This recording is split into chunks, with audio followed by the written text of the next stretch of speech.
So even though I had a lot of experience working with collegiate, professional, and high school baseball players, I could speak their language. I knew, the language of baseball because I played it. I played it a lot of years as a kid. I had never worked with softball players before.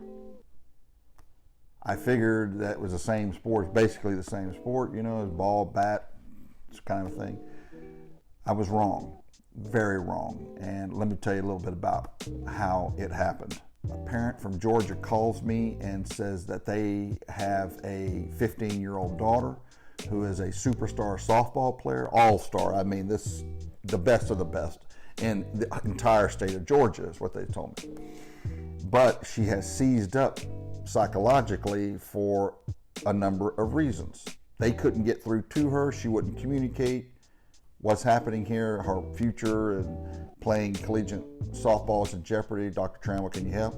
Sure, yeah. I see what I can do. So you know what I did? I drove to Georgia. I meet the athlete and her mother in a library. And so we go off into a side room and we discuss this. But the girl cannot discuss what's really going on in her mind because her mother's there. So then I sort of sense that, and then I get back in touch with her on the phone and ask her if she would like to tell me what was going on, if there's something else happening. Well, her parents were, zealous. I mean, they loved the girl to death and everything, but they were really pushing the girl, and they were like, "We don't understand, honey. We don't understand." One of them deals, right? So finally, I figured out that what was going on was a twofold thing. Number one, the girl had worked extremely hard on her craft. I mean, working out, dieting, got the batting machine, the parachute running in the off season, so that when the season came around, she was going to be ready. And she was. She was about 5'9", 150 pounds, and solid muscle. 15 years old. I mean, this girl was a terrific athlete. She had paid the price. And she was terrified of letting her parents down. Her expectations and the parents' expectations were so high that she was fearful of letting them down.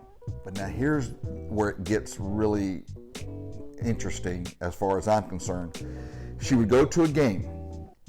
Not only would she be yelled at and harassed by the opposing players' parents in the stands, they would be yelling at her to swing and miss and so forth and so on.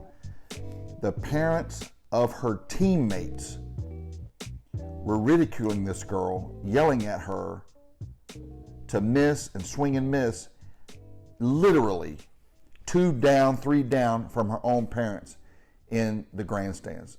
It's unbelievable. Say, why would they be doing that? No one could understand until I came along and I told them why.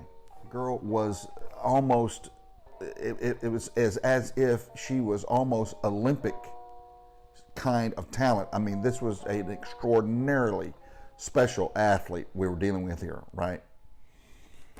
And being 15-year-old girls, and my experience with gym and cheer squad, I knew what was going on. And it was the green devil of envy was coming on top of the parents and even her own teammates. They could not deal with the talent that was right in front of them. And you know what? They were jealous, and they were trying to bring this girl down. They would scream at her, shaved, when she was coming out off deck. And the reason is because in softball, they accuse a player of shaving their bat from inside. I mean, making the wall of it real thin to get a trampoline effect.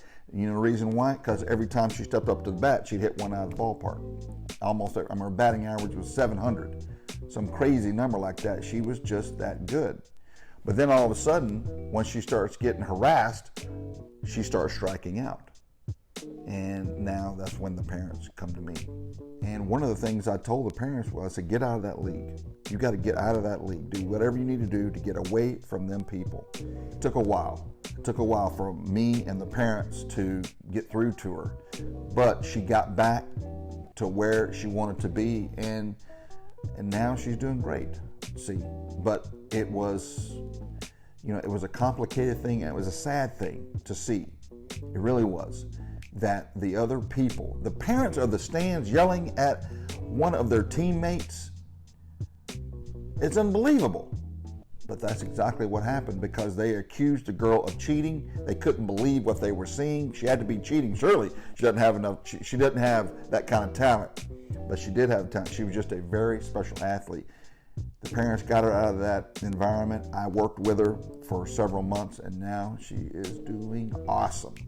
So that's my experience with softball. I don't have a lot of experience with it, but you know what I do have experience with? Cheerleading and gymnastics. And sometimes in those environments, when you have teenage girls, they can backbite and chat and talk, and it hurts. I mean, even though this softball player was a giant in talent, she was still a teenage girl, and she cared what other people thought, right? It was part of being a teenage girl.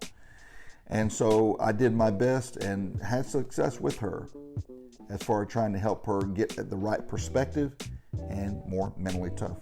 So if that sounds familiar to you, or is your player, or you may be the athlete, if you're struggling getting the ball over the plate or at the bat, I've got a lot of experience with baseball. I got some experience with softball. I'm sure I can relate to you, help you take your game to the next level.